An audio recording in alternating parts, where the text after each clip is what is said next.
আসসালামু আলাইকুম ওয়া রাহমাতুল্লাহি ওয়া বারাকাতুহু।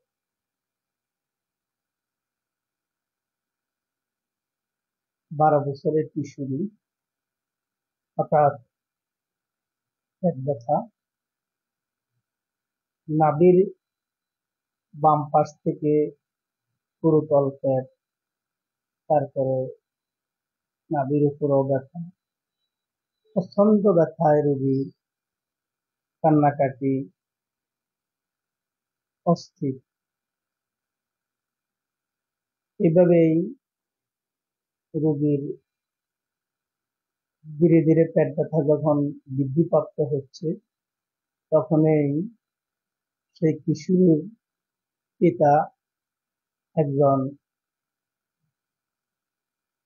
এমবিবিএস মহিলা ডাক্তারের কাছে তাকে নিয়ে যায়। তার আল্ট্রাসাউন্ড সহ সহ বিভিন্ন পরীক্ষা নিরীক্ষা করে তাদের ডায়াগনস্টিকে কোনো রোগ নির্ণয় করতে পারেনি। তারপরও তারা যে চিকিৎসা দিয়েছে, রোগীর পেট ব্যথা বিন্দুমাত্র কমেনি। তারপর একজন হোমিওপ্যাথি চিকিৎসকের থেকে চিকিৎসা নিয়েছে, সেখানেও ব্যর্থ। রোগীর পেট ব্যথা ধীরে ধীরে বৃদ্ধিপ্রাপ্ত হচ্ছে। পরবর্তীতে কুমিল্লা একজন অধ্যাপক, মেডিসিন বিশেষজ্ঞ, ওনার শরণাপন্ন হয়। তো কুমিল্লা থেকে যেটা আমরা শ্রেষ্ঠ আল্ট্রাসাউন্ড বলি, শেফা আল্ট্রাসোনোগ্রাফি, তো ওখানেও আল্ট্রাসাউন্ড করা হয়েছে, কোনো রোগ নির্ণয় হয়নি। তো মেডিসিন বিশেষজ্ঞ ডাক্তারের চিকিৎসা নেওয়ার পরও রোগীর ব্যথা দিন দিন বৃদ্ধিপ্রাপ্ত হচ্ছে। এভাবেই 25 দিন অতিবাহিত হয়। 25 দিন পরে গত 25/5/2024 আমার শরণাপন্ন হয়। আমি রোগীর সামান্য একটু তার যে সমস্যাগুলা লিপিবদ্ধ করি, যে জিনিসটা আমার জানা দরকার। মেয়ে যেহেতু বয়স 12 বছর, আমি যেটা সর্বপ্রথমে জেনেছি সেটা হলো তার জীবনের প্রথম ঋতুস্রাব হয়েছে 3 মাস আগে। তো পরের মাসে ঋতুস্রাব হওয়ার কথা হয়নি, তার পরের মাসে হওয়ার কথা হয়নি, তার পরের মাসে হওয়ার কথা হয়নি। অর্থাৎ তার প্রথম ঋতুস্রাব হওয়ার পরে 3 মাস অতিবাহিত হয়েছে, আর ঋতুস্রাব হয়নি। সেটা যে 3জন চিকিৎসকের চিকিৎসা নিয়েছে, তারা কেউ তাকে জিজ্ঞাসা করেনি। আমি সর্বপ্রথম যেটা জেনেছি সেটা হলো অনিয়মিত ঋতুস্রাব, অর্থাৎ 3 মাস তার ঋতুস্রাব হয়নি। পেট ব্যথা কম ছিল। সর্বপ্রথম যখন ঋতুস্রাব হয়েছে, পেট ব্যথা কম ছিল। আর যে পায়খানা সেটা নরম, বমি হয়। পেট ব্যথার সাথে যে বর্তমানে তার পেট ব্যথা ছিল, সেটা সাথে বমি, সকাল ও দুপুরে বেশি বমি ছিল। তার পিপাসা বেশি, কিন্তু পানি কম খায়। মেজাজ বেশি, অভিমান বেশি, তার মেজাজটা অনেকটা বেশি এবং অভিমান বেশি। মাংস পছন্দ করে। বাম ওভারিতে ব্যথা। আমি যখন তাকে দেখলাম, তার নাভির বাম পাশে ওভারিতে ব্যথা। যখন হাত দিয়ে চাপ দিয়ে দেখলাম, ডান পাশেও দেখলাম, বাম পাশেও দেখলাম, সে বলছে যে বাম পাশে তার ব্যথা করে, ডান পাশে ব্যথা করে। তো জিহ্বা হলুদ। তো এখন এই 25 দিন যে 3জন চিকিৎসক থেকে চিকিৎসা নিয়ে বিন্দু মাত্র পেট ব্যথা কমেনি এবং ধীরে ধীরে বৃদ্ধিপ্রাপ্ত হয়েছে। তো আমি আমার যে অভিজ্ঞতার আলোকে আমি আরো 2 বছর আগে মেয়ের পিতাকে আঁচিলের চিকিৎসা দেই। তো আমার জানা মতো ওনার হাতে অনেকগুলো আঁচিল ছিল। তো আমি মেয়েকে সর্বপ্রথম বংশগত সাইটোসিস মায়াজমের জন্য একটা অস্ত্র ব্যবহার করি।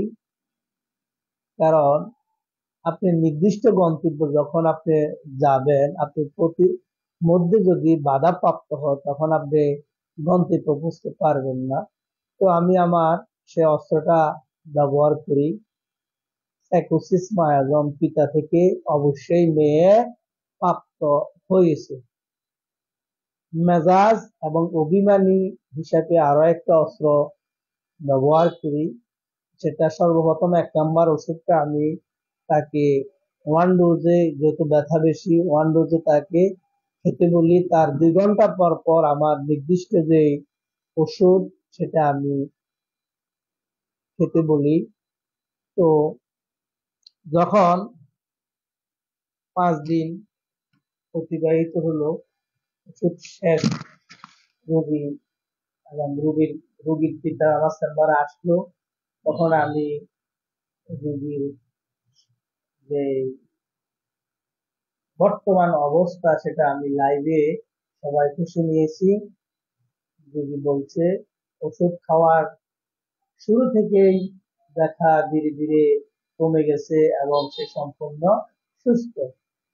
তো সম্পূর্ণ সুস্থ। তো আমার যেহেতু রোগীর ব্যথার জন্য আমার কাছে আসছে, আমি রোগীকে ব্যথার ওষুধ দিয়েছি, ব্যথা কমে গেছে আলহামদুলিল্লাহ। রোগীও স্বীকারোক্তি দিয়েছে। লাইভে আমি রোগীর সাক্ষাৎকার নিয়েছি। কারণ অনেকেই বলে হোমিওপ্যাথি ওষুধ ধীরে ধীরে কাজ করে, কেউ বা বলে হোমিওপ্যাথি মেডিসিনে না, কেউ বা বলে হোমিওপ্যাথি চিকিৎসাও না। আসলেই বর্তমানে যেহেতু ডিজিটাল, আমরা মোবাইল নেটওয়ার্কের মাধ্যমে সারা বিশ্বকে জানিয়ে দিচ্ছি যে আসলে হোমিওপ্যাথি কাজ করে কিনা, এবং হোমিওপ্যাথির ম্যাজিক গুলা আসলে প্রমাণ দেখানোর জন্য আমরা সেই প্রচেষ্টা অব্যাহত রাখছি।